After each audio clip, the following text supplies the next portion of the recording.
Thank you so much. So I think he went all the way up to Dentment, episode number 12, right? We have the one and only Mike Wright here. Mike, how's it going? Thank you so much for coming. Yeah, thank you guys so much for inviting me. Yeah, it's great to have you. Actually, I think Mike is the very first business operation guy that we're having on the podcast from a dental practice, right, Mila? Absolutely, yeah, Mr. Mike. His hand is in the business. That's what I like. He's in there. He's deep. So we need to. So what you're saying is the bar is really low. So Well, Mr. Mike, you're like you set the bar high for us because I don't know what we can bring after you. You're the expert. yeah, well, I'm not sure I would call myself an expert, but I really love what I do, and so I'm just glad to come on here and share any knowledge that I may have. Absolutely. So how has business been treating you in dentistry so far? You Are know, you yeah, I've spent the last 22 years in the dental business, so it's treated me well all these years and in different stages that I've been on along my career path here. Um, but part of that is seeing the changes in the dental industry has led me to where I am now, being involved in the group space. And I just feel like there's such a huge opportunity that exists, and to be a part of it and to help grow our group is just really exciting for me. It's awesome. Well, Mr. Mike, I know that you wanted to you went into answering us that question, but I do want to know which organization do you currently work for? Because I'm sure if I was going to say that, Brad would kill me. No, I'm kidding. Sorry, yeah, I guess my nerves are kind of hitting me too. I was like, yeah, Vision Dental Partners. I'm the director of business development and procurement for Vision Dental Partners, or we sometimes refer to ourselves as VDP. So kind of wear a couple different hats and devote my time accordingly throughout the week. But it's fun, it's exciting, and there's something new every day. That is awesome. That is like the one thing that I love about what you guys do at Vision Dental Partner is like I talk about this every day. I think with my team, with myself, with everything is that you guys are also aligned with one another, and I just love that about what Dr. Brad is doing and what you guys doing at Vision Dental Partner. I think that's what's making you guys so unique as an organization, and that is what is so fascinating for me to see that not only you guys not only talk about it, but you guys are actually doing it practically because, we talk about certain things, but we don't actually practice it.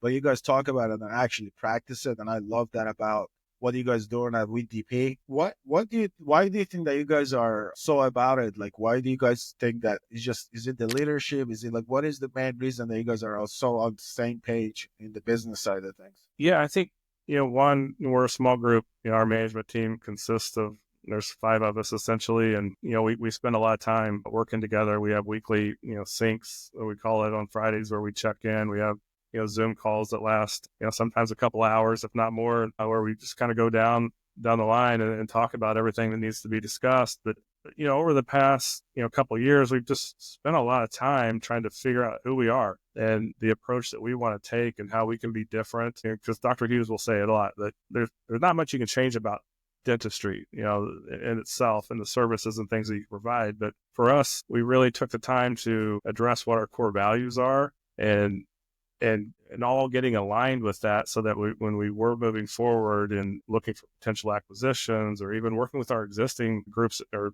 practices that we support, that everyone was aligned with what those core values are. And we live them every day, the action, bringing the fire, closing the gap, and that will to win. It's something that we all agree with, and we try to bring it every day.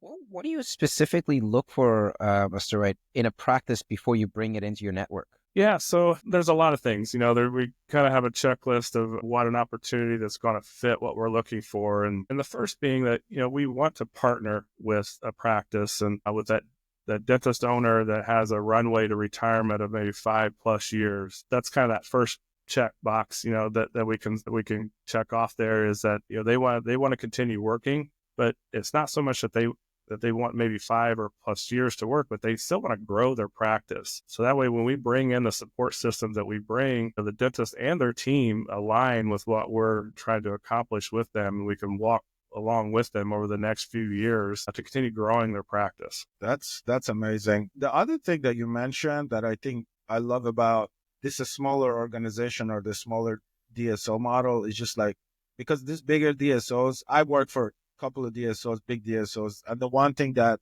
I always say that is so challenging when you work for bigger DSOs is the fact that there's so many layer of management and everybody has a title next to their name. Everybody wants to make a decision. It just makes it so hard and complex to kind of maneuver the day to day and just being able to kind of go about doing exactly the clinical side of it without having other people making that decision. So Yes.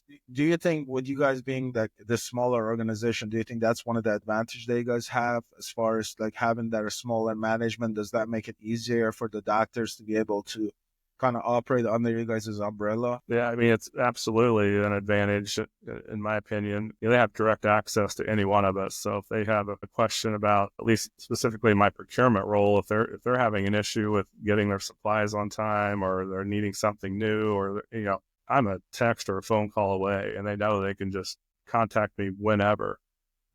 And same goes if they're having operational issues or financial or HR. They know they can reach out directly to any one of us at any given time, and we're going to respond very quickly to address their issues. Yeah, I love that. I love that. Go ahead, Master. Yeah, one question I had, I was just trying to, because usually the way that we've been doing this podcast, we start from the root and then we grow to the branch and then to the leaves and we keep going to the fruits and everything else. So a question I had, how has dentistry changed in the 22 years that you've been working in it? Because when you started working like in dentistry, like it was quite a while back. Actually, it was just 1 year old when you joined dentistry.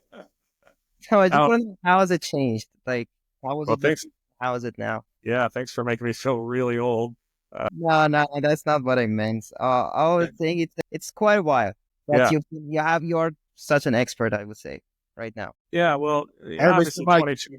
just to Yeah, let you 20. know, you're still more handsome than he is, so don't worry about That's true. That's true. I can confirm. Well, obviously, 22 years ago, I mean, there were groups that existed, but, you know, primarily Heartland and, maybe one or two. And most of the private practice doctors just kind of looked at them disparagingly, like, corporate dentistry, don't want to have anything to do with it. A lot of your local dental societies, they all felt the same way. And you just didn't really hear too many times or have a doctor that you maybe worked with as a customer that affiliated with a group. It just wasn't part of your day to day. And so I think that's been the biggest shift is over those 22 years, you start seeing, and then because you start seeing some other groups you've never heard of before, all of a sudden become part of your day-to-day conversations. And then, from my experience being, working with Henry Schein, having customers that, you went in 2 weeks ago and they were your customer, and then 2 weeks from now, all of a sudden they've affiliated with the group and they're no longer your customer. That stings a little bit, obviously, but it just became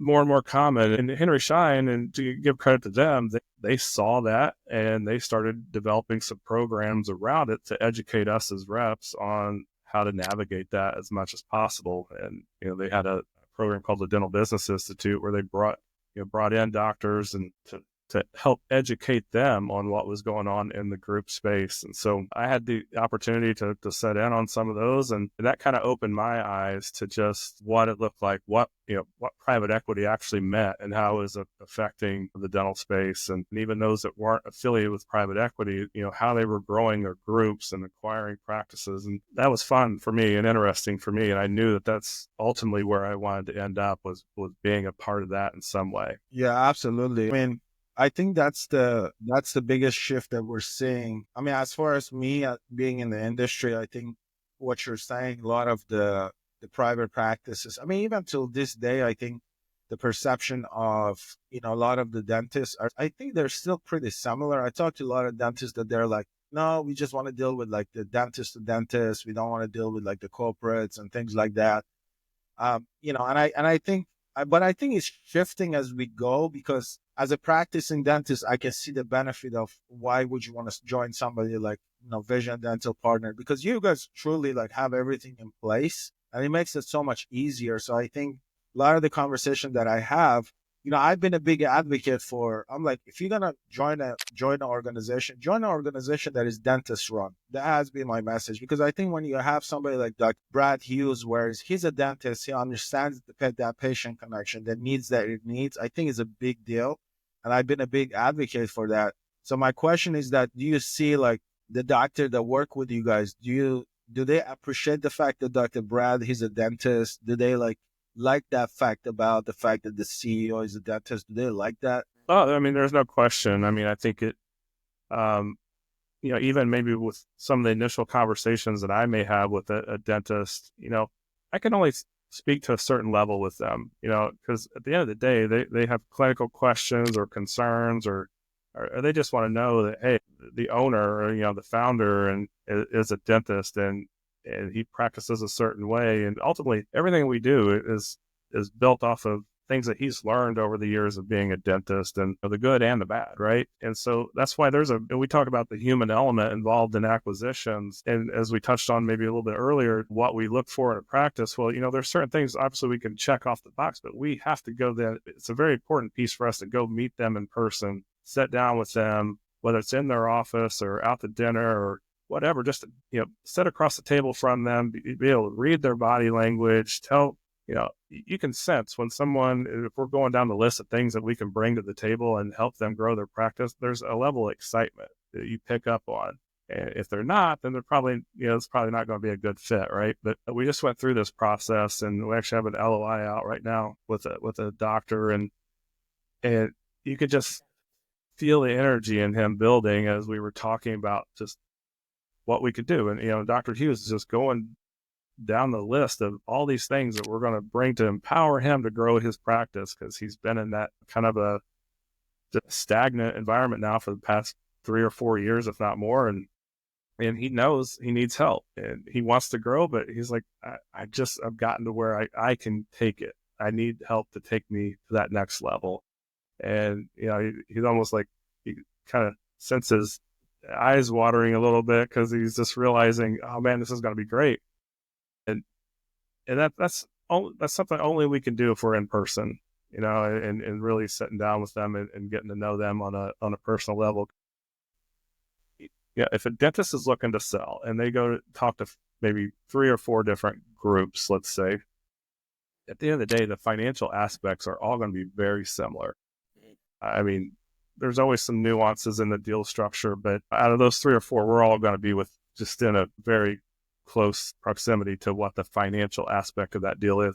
So then you take that away, it really comes down to what that relationship is going to be like, and whether you align with our core values and our people. And we try to bring in as many people as we can so they get to know us. And that's because once the checks have cleared and money's been deposited, there's that relationship now moving forward that we have to work together over the next 5+ years together. And if we don't do enough of that early on, then it's really going to make it very difficult moving forward. Good point, Mr. Wright. I got a question about similar subject about exit strategies, and many dentists don't really plan for their practices to be transitioning early enough. So from your perspective, maybe from the VPD's perspective, VPS Vision Dental's perspective, what should they be doing now in order to make that transition a lot smoother? Yeah, I mean, ideally, if they know their runway to retirement is 10 years, they should start looking now. I mean, at least exploring their options, whether that's bringing in an associate or, looking at maybe what some of their private selling options could be, what they want that to look like, or start exploring the group space and seeing which one is the best fit for them. Because what happens is then that 10 years becomes 5 really fast, right? And then that 5 can quickly become 2. And man, by the time they get to where they only have 2 years out, their practice just isn't as valuable. It's not like we have a stable full of associates that are just, chomping at the bit to get released into a practice. So it takes some time, because the transition takes a while. That LOI stage to actual closing can take a while. And then once you get that, there's all the back end of getting the implementation going. So then that eats up into that, say, 2 years, if that's what they left themselves with. So it's very difficult. And if you're a doctor that's been in your community for a couple decades, if not more, and you're producing at a high level, you walk away, your production's going to drop. I don't care who we put in there. There's going to be a significant change to that practice. So by giving them more time, it gives them an opportunity to be involved in that transition process too, like who we might bring in to continue the legacy of their practice. And if I'm a practice owner, I don't know why I'd be foolish to wait until I just had a couple years left to do that. Because who knows who's going to take over my practice? So the earlier the better. I mean, I really think 10 years, start looking. Whether you may not make a decision for another 5 years, but you start to educate yourself, and more and more groups may pop up, or more private sale opportunities might pop up, and it just gives yourself more options. And at the end of the day, you're probably going to end up getting more for your practice as a result. Mr. Mike, I wanted to know, so when you guys, that's just for me to know, like when you guys go out to, because as you know, in the dental marketplace, there's always a talk in town about like EBITDA. So when you guys go out to purchase a practice or just the finances in general, is it true that you guys just look at like X5X their EBITDA and just pay them for that practice? Or what are some of the things that you guys look at when you try to determine what is that practice is worth of? Like, what are some of the key factors that you look at when you're determining, like, okay, your practice is worth XYZ amount of dollar? Yeah, I mean, obviously we want to see some strong financial performance of at least 2 to 3 years, because, the EBITDA does kind of show us whether or not there's, barring the things that you take out of it, that the practice can sustain itself, right? But more importantly, because a lot of times when I want to say this in the right way, because a lot of times when you look at a practice owner's financials, a lot of times there's more questions than there are answers. And it may be because they don't have strong financial systems, or they're using, a family member of a family member as their accountant to put their financials together. And even some that we see represented by brokers at times have a lot of missing information in them, and are kind of thrown together. So that is a very strong piece. We want to evaluate that and try to put together the best information that we can on that, and certainly then use that to kind of determine what multiple to go in at. But I tell you what does influence that multiple is if they're willing to stay on for a longer period of time and transition. Then maybe if the market was dictating, maybe let's, for example, purposes say a 4, but they want to stay on 7+ years, then we might be more willing to go to a 5 in that case. And if depending on the amount of equity they want to retain in the practice as well, because for us that's we have that partnership then, and it makes it a little bit easier for us to evaluate. And maybe the numbers wouldn't necessarily support it if we were just strictly looking at the EBITDA, but all those other factors combined makes the deal more attractive and obviously more valuable for the seller. So go ask question. Interesting. I had a question, but then, all the information you gave me, I'm just mathematically making, going through that in my head. So I got kind of lost there. I was going to ask this question. Is there a thing that dentists are usually not good businessmen? I think that gets thrown out a lot. And I've said it myself over the years, so I'm guilty of it too. But, I think generalization is that they don't take business classes in college, and dental school doesn't teach you anything about business. And I have seen it personally. I've seen some dental owners that are completely naive to how their practice is running. But I think it's just like saying that all group practices are the same, right? You can paint that with a very generalized, broad brush, but I think more and more dentists are becoming more business savvy. And just like with a lot of things, there's so much information available to us now, whether it's through LinkedIn, YouTube, you name it. If you feel like you're negligent in an area, then it's your own fault if you don't educate yourself and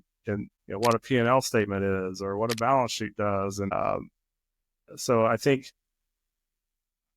dentists are becoming more savvy to that, and just even the conversations that I have with some of them, and you can tell by some of the questions they ask, it's like, okay, they've been doing a little research, and maybe they're not as naive as what you would think they would be. And also, this is something that Mia and Milad were just discussing like an hour ago. Why is it that dentists usually, I don't know if I should ask this or not, Milad, you probably know what I'm going to ask, right? Why is it that dentists usually have a high ego? Sorry, that's just a question I've been having for a long time. Hey, Mr. Mike, you're not going to hurt my feeling, Mr. Present company, present company excluded. This will get edited out, correct? My response to this, because my first response would be, well, they were introverts and not very cool growing up. And so then they start earning some money. So now they get all this confidence, right? So, but I know that's not the case. I exit this conversation as well. Yeah, I think you have to be, to some respects. I think if you're going to be let me step back because I'm getting ahead of myself. So I think in healthcare in general, dentistry is you've always had that ability to be a business owner and be a dentist, and they go hand in hand. So, and to get back to your question previously about whether or not they're good business owners, I think you learn real quick when you're in the middle of it and you're doing it, right? And so you kind of have to develop an ego if you're going to be a strong leader with your team. And I've seen plenty of examples of those that aren't, and they just get walked over by their team and they make poor financial decisions. Fortunately, in most cases, you're able to out earn your mistakes, but in a lot of cases, you don't. But I think the ego kind of comes with it. It's like, within moderation, right? You got to be able to table it when it matters. But I don't know. I don't know if I answered your question because I get where you're coming from. It does seem like there's a lot of ego in the dental space, but I think it's just part of having all the responsibility that a dentist and a dentist owner has to have. It's kind of like a protection in some sense. Is that ego is kind of a built-up protection for them. Yeah. No, Mr. Mike, you're so right, because I was telling Master before we got on the call. I said that's the problem that I see in the industry, especially like even with myself. It's like just finding that balance between yourself and your staff and being able to, treat them like an adult and be nice with them, but at the same time be able to find the balance of like running that business. And I think sometimes, like you mentioned, you're gonna have to have some sort of not problem. I don't want to say like an ego, but some sort of standard for yourself to be able to say, I have to have this like tough conversation at this moment when I need it, and also have that friendship relationship with my staff. And I think that's kind of where some dentists can come across as like they're having an ego, but like they have to manage their business, like you said. And if they don't, then they're going to run into those issue of like, man, I just opened the door to having a staff that not going to respect me, and I'm going to run into all these problems because I also faced that myself, because I tried to be their friend, but then they take advantage of that and you just run into all these problems. Yeah, I think there needs to be just an established level of authority between the doctor and the team. Not that there can't be a great working dynamic and, a team or a family feel, some people like to use. At the end of the day, they need to respect you as a dentist in front of the patients specifically, and they need to respect you as the owner and their boss, as an employee. And those lines get muddied when you're trying to do all these fun events all the time because you're trying to keep them happy. But I think that's changed too over the years, because I think team members, they all have lives outside of the office as well. So I think if you just keep it cordial and respectful, you respect them, and that you pay them what they've earned or what they're worth, and also you don't try to be the friend and be involved in all their personal lives and constantly doing things and traveling together. And because I think that's where it slips to when then you're in front of their patient, they're calling you by your first name, or that's where those little respect lines get blurred at times. And so I think there needs to be that authority between owner, employee, doctor, patient. That's so important. The other thing is, Mike, I think I ask these questions for majority of our guests that comes on in the dental world. Is like, I think you guys, Dr. Brad mentioned that as well. I wanted to kind of get your thought on, because we talk a lot about the culture, right? Culture. So how have you guys been able to like establish that culture within Vision Dental Partner, or in general in your experience? How do you think like the organizations kind of set that culture from the get-go, or does the culture kind of develops as you go, or do you set it out the gate? And if you're setting it out the gate, how do you do that? Like, what are the steps you gotta take? Yeah, that's a good question. I don't think any company that just decides to incorporate or hang a shingle out has a culture, automatically.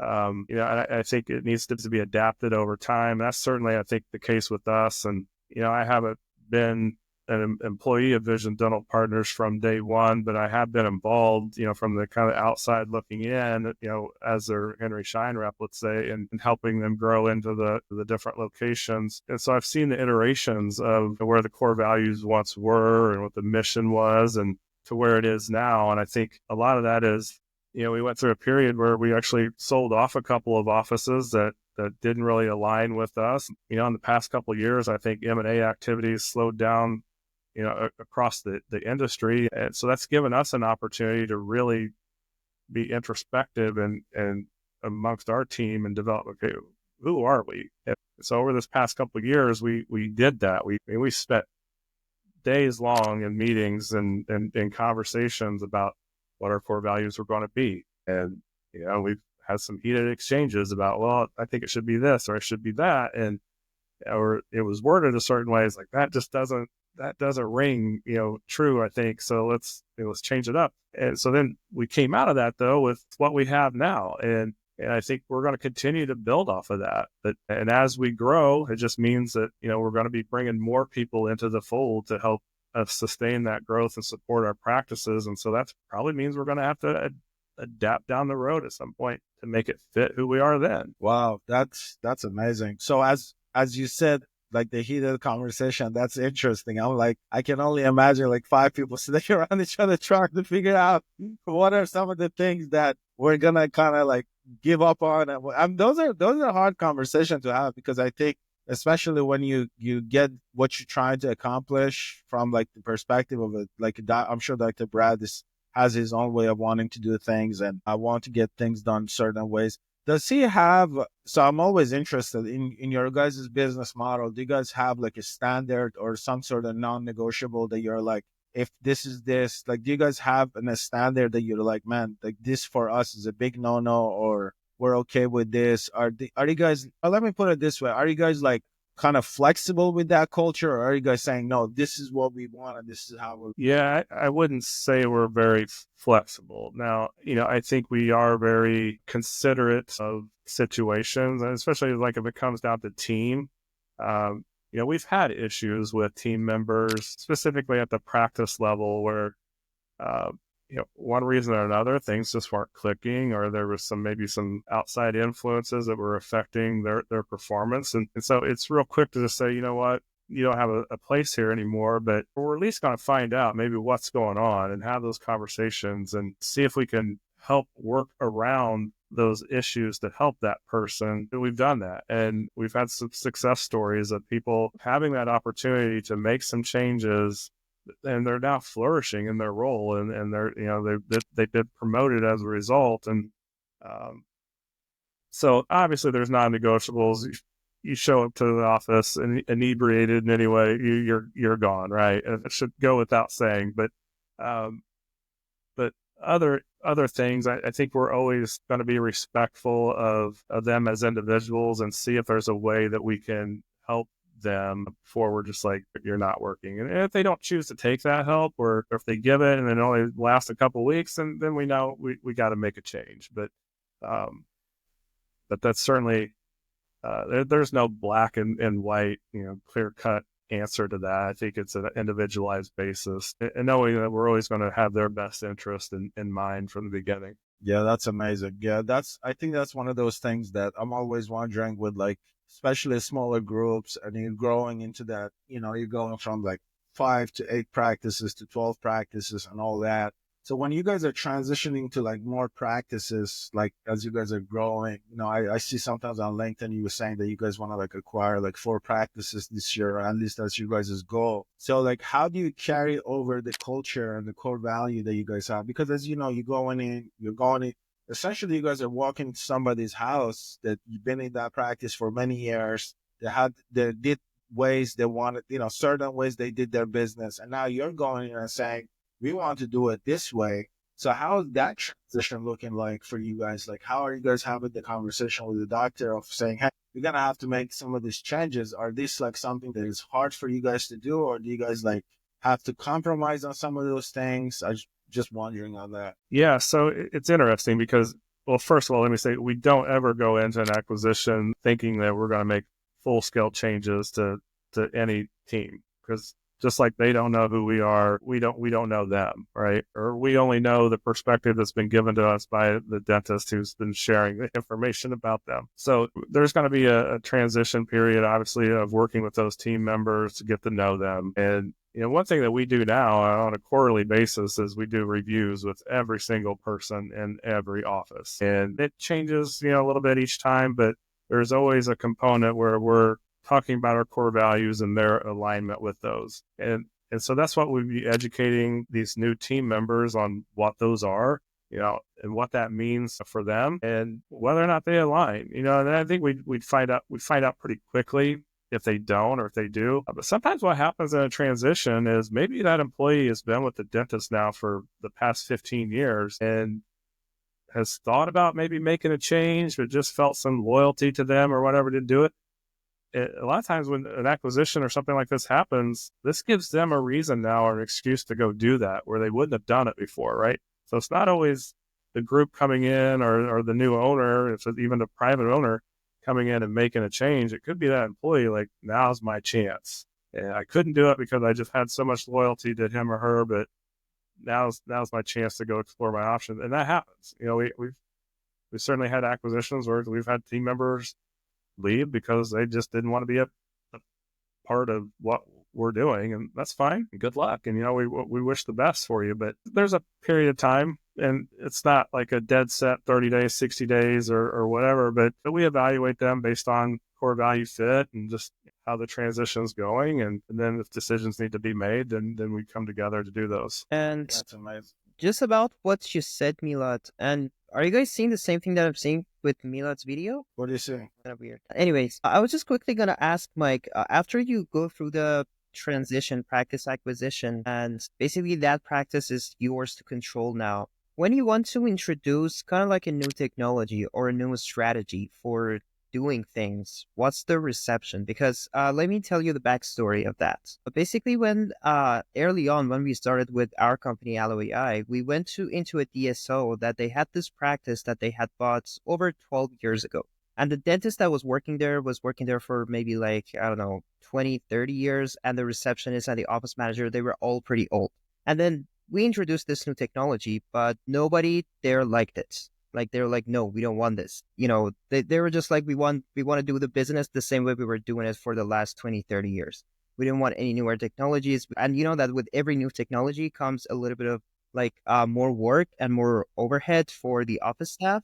So does that make sense? Like, how are you guys finding that? Like, when you go and acquire these practices, how do they come out to your strategies of doing things? Yeah, and I think it's, a case-by-case basis. I think change is difficult for anyone, if you're trying to lose a few pounds or you're trying to take on some new technology. There's a learning curve. I think for us, when we're looking at making a full-scale change, there's very few opportunities where we're looking to incorporate something that's going to be spread out across all the locations, especially when it comes to maybe bringing in a new piece of equipment or technology. It's going to be more specific to that location. So there's going to be some conversations ahead of time, one about just the need for it, but also the willingness and openness of the team to sort of take on that new equipment or technology or service if we're looking to do something more on like RCM or something that's going to help us on the service side of things. We do value their input, but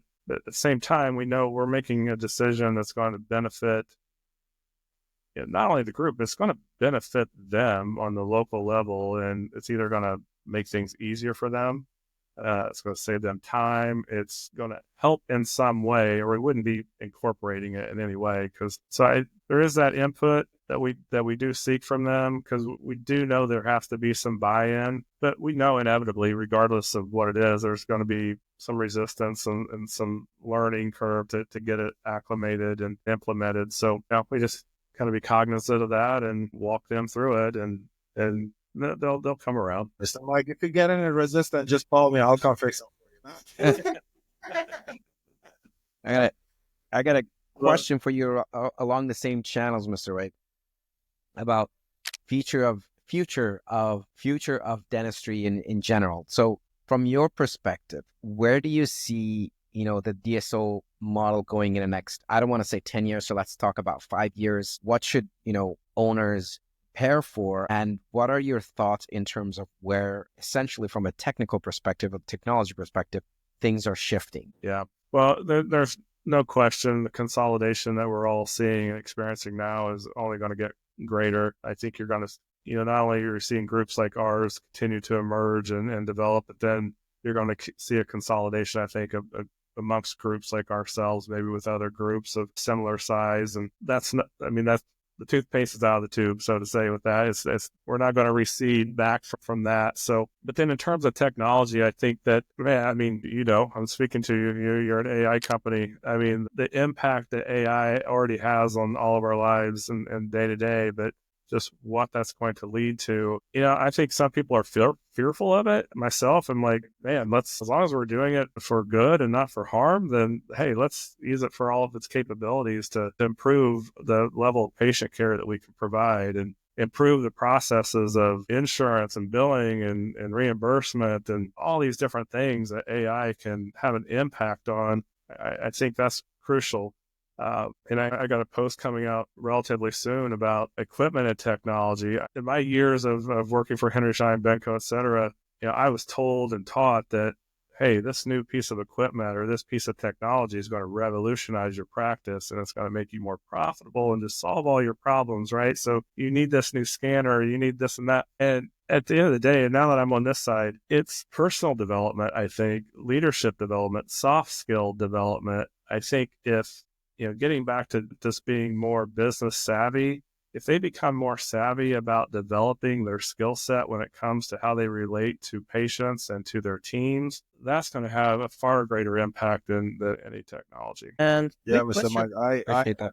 sorry, Master, go ahead. Yeah, you go ahead, Mila. I actually had a question just about what you said. What are the factors you look at when you want to adopt a new technology? Like, what are the things that you need to know that would for you to basically determine that this technology is going to be good for us and it's help us? Well, for me as a director of procurement, it has to be nearly zero cost to us. So there's no kidding. We always want things cheap and for free, right? That's a good position. I like that. It has to be zero cost. All right. It has to be free, essentially.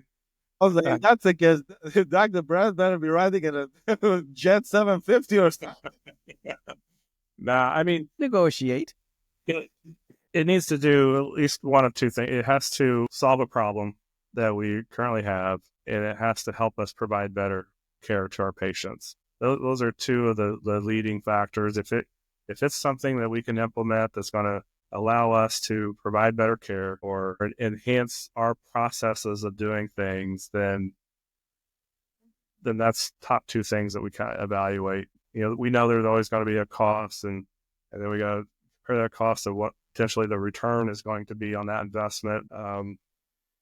But we know that there's some things out there where it's just that cost is there, but because we know it's providing us with this, and because it's doing that, it's worth it. Yeah, that's amazing. No, I was gonna ask you, Mr. Mike. So the part that you always mention is that I think the idea. I'm not sure. I probably didn't talk about this, but when I graduated dental school, I did my undergrad. I did my undergrad in business, and I did my minor in business and public health. And when I graduated dental school, I was so amazed by how much the lack of business knowledge that coexisted in the dentistry, and how I transitioned out, and the struggle that I faced with as far as like not knowing how to maneuver the industry and like not really knowing what to do. Just taking some of that undergraduate like business classes really helped me even initially to be able to even negotiate my contract, as simple as that. And yeah, the idea of like when the Dentman came about, that we put Dentman together, want to put mentors together and put people together and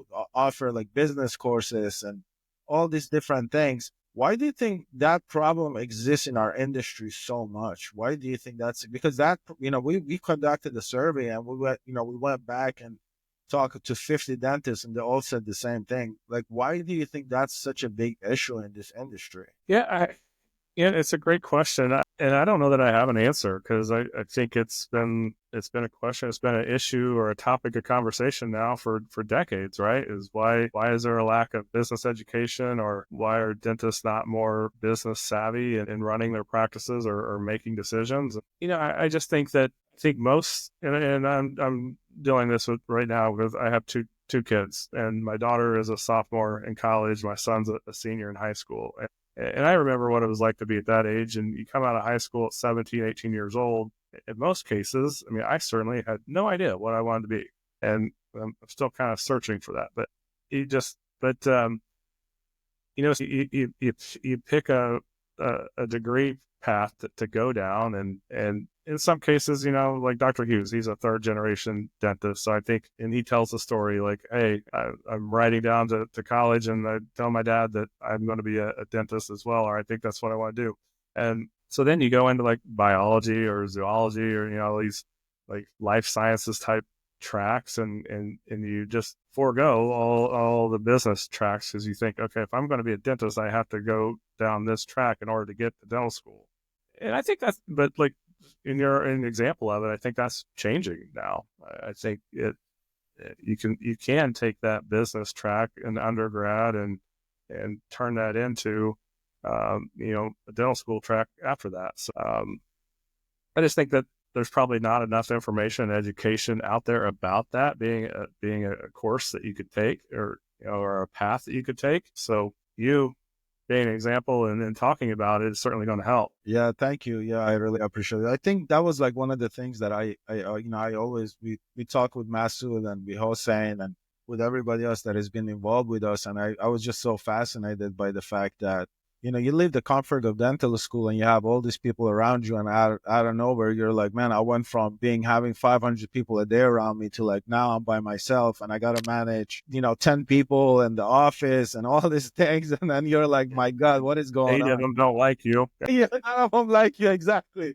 And then you're like, man, I have no idea what's going on. So I think it's tough, but I also think that that's why I believe the DSO models, especially for like, I don't want to say stepping stone, but it puts you in the right path and a direction. It gives you a direction in a sense.